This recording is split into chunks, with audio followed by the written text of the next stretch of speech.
Hari ini kita akan coba bedah sebuah dinasti yang dulu tuh, wah kelihatannya perkasa banget, bahkan kayaknya mustahil buat ditaklukkan. Kita akan membahas tentang Bani Umayyah. Bayangin ya, selama hampir 90 tahun, dari tahun 661 sampai 750 Masehi, dinasti Umayyah ini bukan cuma sekedar kerajaan biasa. Ini adalah negara adidaya. Wilayahnya itu membentang dari perbatasan Tiongkok sampai ke pegunungan di Eropa. Skalanya benar-benar luar biasa. Pertanyaannya jadi begini, gimana ceritanya sebuah imperium sebesar dan sekuat ini bisa runtuh total dan itu dalam waktu kurang dari seabad? Nah, untuk cari tahu jawabannya, kita akan lakukan semacam otopsi politik. Kita akan cari tahu apa sih penyakit kronis yang sebenarnya menggerogoti mereka dari dalam. Oke, bagian pertama. Sebelum kita mulai membedah, kita perlu kenalan dulu sama pasien di meja otopsi kita ini. Siapa sih sebenarnya Bani Umayyah dan seberapa kuat mereka di puncak kejayaannya? Jadi mereka itu bukan cuma penakluk yang jago perang loh. Bani Umayyah ini juga administrator yang ulung. Mereka berhasil membangun sebuah negara yang sangat kompleks dengan mengadopsi sistem birokrasi canggih dari Persia dan Bizantium. Tentu, semua ini didukung oleh militer yang super kuat dan pemerintahan yang terpusat.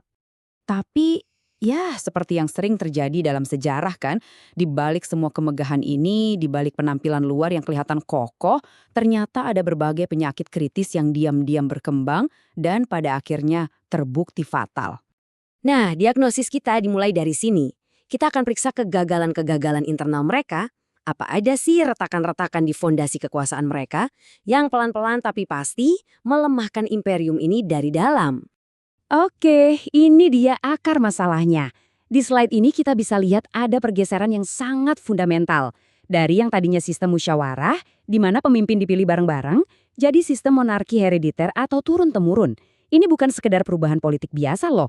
Ini adalah sebuah gebrakan yang menanam bom waktu, berupa konflik internal dan krisis legitimasi sejak awal dinasti ini berdiri. Akibatnya apa dari sistem baru itu?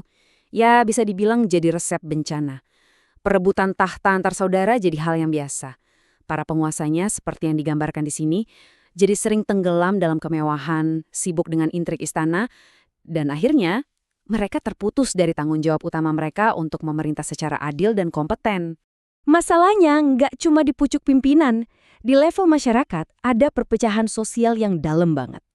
Dinasti ini secara terbuka lebih memihak faksi suku Arab tertentu yang akhirnya malah memicu konflik internal terus-terusan. Parahnya lagi, mereka juga mendiskriminasi populasi Muslim non-Arab yang jumlahnya makin banyak, yang dikenal sebagai Mawali. Mereka ini dianggap warga kelas 2, dan tentu saja ini memicu kebencian yang mendalam. Oke, kita udah lihat fondasinya rapuh banget kan? Nah, dengan kondisi seperti itu, imperium ini jadi target yang empuk. Sekarang mari kita lihat gimana pukulan terakhir itu akhirnya mendarat telak. Jadi selama puluhan tahun, benih-benih ketidakpuasan ini udah ditanam di seluruh penjuru imperium.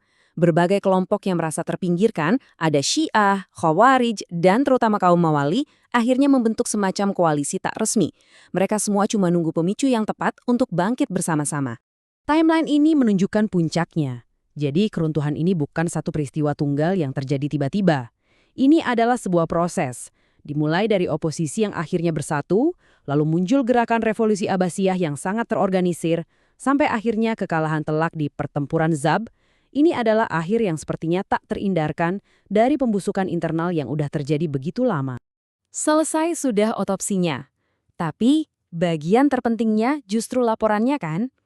Apa yang bisa kita pelajari dari jatuhnya sebuah imperium yang usianya 1.300 tahun ini? Terutama soal cara mengelola negara di zaman sekarang.